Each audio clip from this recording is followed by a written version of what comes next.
Hey there, this is Manard Mitrava, and I am 2 minutes late today. It took me a while to type stuff in and copy paste, but I'm going to give it a couple of minutes anyway, and about 5 minutes, and see if people would like to show up or not, or how many. Anyway, today's topic: religion, and this scenic thing here is my backyard. And that's a persimmon tree. They are thorny, and the flowers don't last very long, and it doesn't tend to grow very well in the desert at all. But there it is, just the same. And apparently the birds come visit the tree, which I did not know. I know that hummingbirds come by, and I know the flies like it, but did not know. Oh, hummingbirds, yeah. I have seen a hummingbird or two go there. So we're a couple minutes till it's going to be time, and I guess I should fill the space with something so it's not too awful boring. Today's topic is going to be religion. Of course, it's going to be basically from the original Buddhist perspective, pretty much, most of it. Um, People have decided, of course, that there is a celestial Buddha that's never been in the earth. And how they would have heard from this person, nobody really knows, but they've got all kinds of things that this person supposedly has said. That would be an example of a religion, certainly. But what I'm talking about is the actual teaching. And it's interesting because they say the Buddha that was on earth is, well, I should save that for later, but they say that the Buddha on earth is a manifestation of the celestial one. But if that's true, then they should probably have their notes together, and they don't. The old one says to make sense of everything, make it factual. And the new one says, just believe me. So quite a difference. Well, I didn't advertise at all today. I did last week, but I didn't this time. And most places didn't get the post approved by the time the talk was. So I guess I should be advertising more. I guess that's not really the point, but at some point it will be. Anyway, I might as well start since it's 5 minutes after 7. So, religion. What is it? Well, it's somebody who believes that there's a god or gods of some sort. Okay, well, I guess there's nothing wrong with that, right? I mean, I don't know that you can put a book together of the facts that make it true, but they believe it, that's okay. You believe it, that's okay. Where it becomes not okay is where they decide exactly who this god or these gods are, and what it is they somehow like or dislike, they want or don't want, expect or don't expect. That's where we go wrong, because it seems like pretty much every god out there is trying to be on the side of freedom and expression and happiness and all of this. And if that's really true, um, certainly the gods would not want you to torture each other or murder each other. That's not happiness, not togetherness, not love. So something's gone wrong in the middle. What is it? Well, basically, from what I've seen, it's a form of tribalism. A person wants to belong to a group, and so they'll tend to do what the group's doing, even if they don't even understand it. And this can snowball. Now, if you get a government basically propping up a religion and discouraging the others, then you certainly can get a huge concentration. And that's happened throughout the world here and again, and different civilizations. And so many of them have been just sure that they know the correct name of the only God there is, or the most powerful God, and everybody else is wrong. And then it naturally follows, apparently, that they all must die or be slaves to us that know the truth. Thing is, in the old days, it used to be whoever can kill whoever is the one who's right, the the one that's the most lethal, the one that can kill the most people and subjugate the rest. But we're turning a corner here where the person that can beat the bejesus out of you is not necessarily the one that's right, and we all pretty much know it. So the old days of one person crying, it's a woman and she did something wrong, therefore we should all go to her parents' house and pull him out of his house and kill her in front of her father. No evidence, no proof, no process, just some guy started yelling it and people liked the idea, and there you go.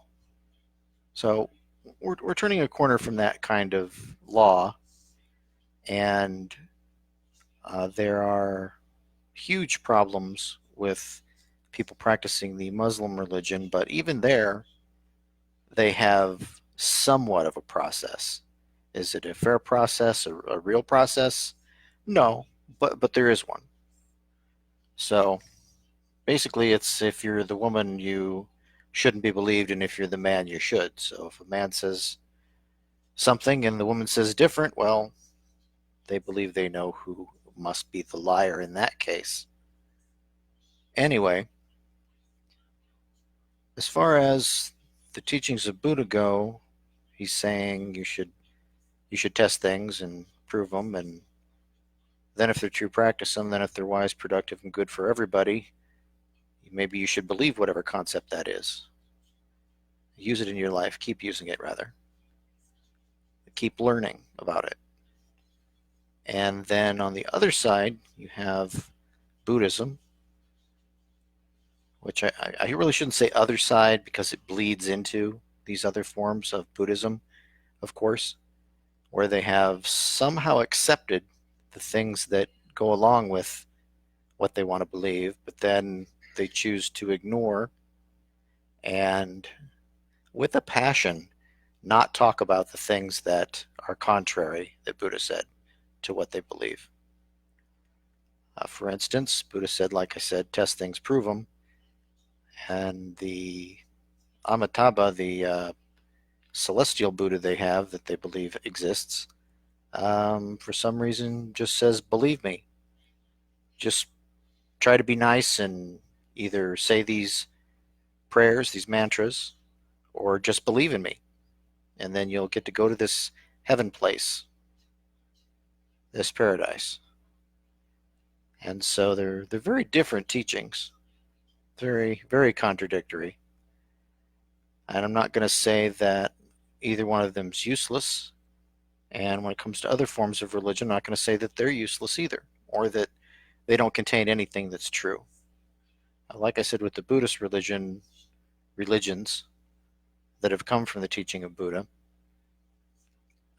they have changed things around, but they do still have what they could tolerate of the original teachings.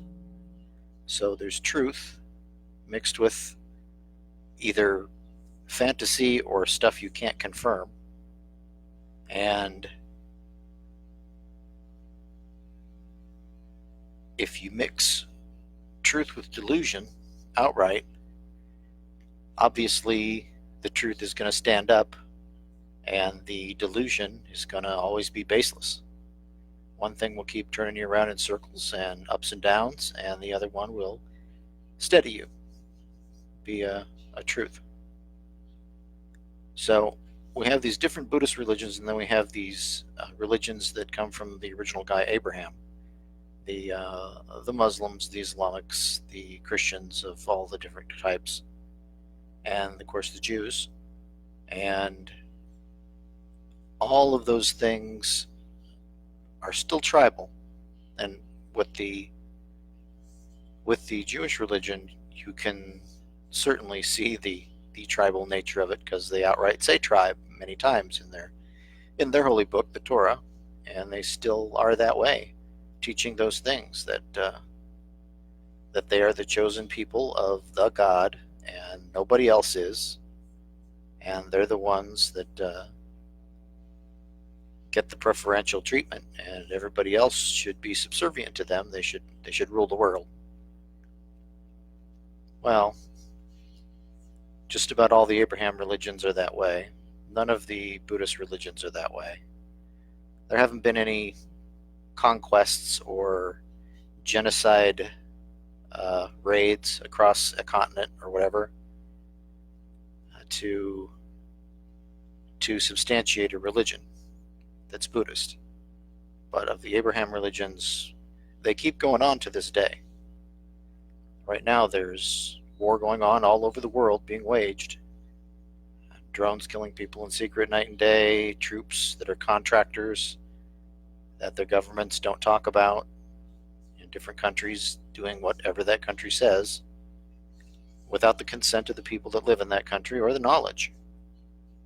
So, it's not like this is new, but this is ongoing, is what I'm saying. So obviously there's a difference between religions. And so you got to ask yourself, what's the difference? Why do we have people saying, I'm Muslim and my old book says that we should take over the world and kill everybody that won't submit or make them slaves? And then on the other side, you have the ones saying, our book says love everybody the same. Well, there's the difference.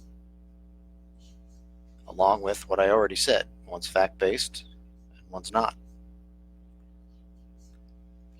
That's not to say, once again, that it's necessarily just a bad thing. Like I've said before, and I'll say it again, you can learn to love yourself, learn to love other people, or you can turn this outward and just try to take no responsibility for even yourself and believe that some outside agency loves you, takes care of you, takes care of other people. And some people are very exclusionary from their whole life that way, thinking that the spirits or the gods or whatever are going to do everything in life for them. I mean, that they don't need to make any particular kind of effort. They can just do whatever pleases them at the moment, and it's all taken care of. As long as they, I guess, try and do whatever they think their holy book says. And I say they think their holy book says because there are certainly many misconceptions there. For instance, there is a New Testament to the Bible, and the only thing Jesus wanted people to do, the only commandment anyway that he made, was to love everybody the same as yourself. So the primary thing that he wanted, and if you ask people that are Christians, what is the one thing that Jesus commanded that people do? They mostly just can't tell you. And of the ones that can, are they practicing that in their life? Well, I think mostly we will find that answer to be no. So we have a divide between people that are not religious, that are trying to learn from the teachings of Buddha, have a life practice of what's true. Then you have the religions that are Buddhist, and some of them are trying to have a life practice. Most of them are. And then you have the Abraham religions. Now the Jewish people are trying to have a life practice, but it's very vague exactly what they're supposed to be doing. So there are a lot of contradictory things in the Torah, and a person can pretty much just decide whatever they like and believe that they're doing what they're supposed to, and argue with others about it. May they win the argument or they don't, but they still generally tend to believe what they believe. And then you have the other ones, and they go even further. And even Muhammad was trying to have a tribe where everybody got along and didn't have violence against each other and didn't have any divisions within the tribe, except for, of course, male and female. And he didn't actually make any instructions for the end of it, the end of putting his tribe together, or where the war would end, or when the violence would end. So, people that have common sense are deciding that, what, that war he was in is probably over, and we don't need to be that way anymore. But there are the extremists that think they need to keep going, and the same with the Christians. On the other hand, the extremist Buddhists are actually pacifists. So there you go with that. So a person can practice religion and practice Buddhism at the same time, and it be a form of Buddhism, or a form of Buddhism religion and a form of Abraham religion, or some other religion. It could be Wiccan, could be Satanism, could be, worshiping the sun, could be anything. Anything, and it doesn't matter whether it seems like it's ridiculous or not to you, seems whether it's serious or not. There are people that have some pretty wild New Age religions. I haven't seen anybody worshiping a tree lately, but I have seen it. So there's that. Anyway, so a person can practice the teachings of Buddha because there's no religion in it, and any particular religion in the world, and mostly there won't be conflicts. However, there will be conflicts because these religions are sort of, like I said, not based on universal truths. They're based on what the tribe wanted to believe was best for the tribe. At least what the leadership believed was best for the tribe at the time. As far as we know, anyway. So many of them say that a god or gods told them these things, but we keep finding that these things that supposedly the gods or God said, logically, factually, they're not true. So we have to be skeptical, certainly. And I see that somebody joined. I'm actually trying to tie up the end of the talk at the moment. The topic was religion, and I went through the different motivational differences between many of them. And I'll go with one more to wrap it up, and that's the intention. The intention and the life practice together. And they do go together, because that's mindful, the intention to apply what you know is true to your life. And in religions, it's not so much important. In the teachings of Buddha, it's everything there is. There are many different religions where they don't really have a life practice, or they have a life practice and it's so vague or so trite, so thin, that you're not really doing much. For instance, it might be the life practice that you go and just sit and clear your mind, and that's pretty much the religion. Well, yeah, you can imagine that that's not changing the world today. And still, the teachings of Buddha are changing the world. They influenced the Abrahamic religions. If you look back, you'll find that the Old Testament and, and the well, parts of the Old Testament, and then of course the New Testament were influenced by Buddha, and you can see it. You can certainly see where these teachings have been rewritten into Torah and into the Book of Muhammad. Well, there are two different books that the Muslims use there, but we won't get into that. And you can see the difference there anyway. I think I lost my train of thought. I don't actually practice these things or make a board of what I'm going to say, different detailed topics or anything. I just talk. So I think it's more real, a little more conversational, and people can of course ask questions. So if you want to ask a question, you certainly can. As far as exploring anything about religions in the Buddhist perspective. Problem is there's lag here, so I won't know if any questions are coming in here or not for a minute.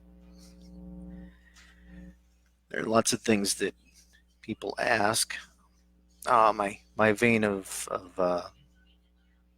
inquiry was if people are having a life practice or if they think everything's solved, if they think they've done something that makes them exempt from the suffering that other people have, unless it's their own fault, that they've somehow fixed life or the afterlife, if they believe in that, seems to stunt people from reaching, from going further, from continuing the learning process. When we're young, it's very easy. We know nothing, and then we, I guess, get to be teenagers, and we're pretty sure we know everything.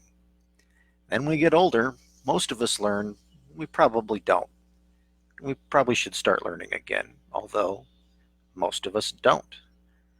Most of us just kind of accept grudgingly what we find that we absolutely have to, and that's certainly not a way to live. Anyway, I suppose I should wrap this up. I want talks to be 15, 20 minutes, somewhere in there. And I started about 5 minutes after, so this one will be about 20. And I'll be doing this talk again. So each time I do it, it probably gets a little more directed, a little more structured, a little more, I won't say wordy, but certainly enjoyable. Although I can't speak for what the backgrounds are going to be. Maybe I'll use the same backgrounds. I don't know. This one was pretty interesting. I didn't think it was going to be. It is. All right. Anyway, this is Ari Manard Mitrava, and every Wednesday at 7 o'clock Arizona time, I have the talk, and it's live, so people can ask questions if they like. All right. That's it. I wish everything in life that's the best for you, and I'm lucky and honored to be able to share with you what I have. Armin Ard Mitrava, thank you.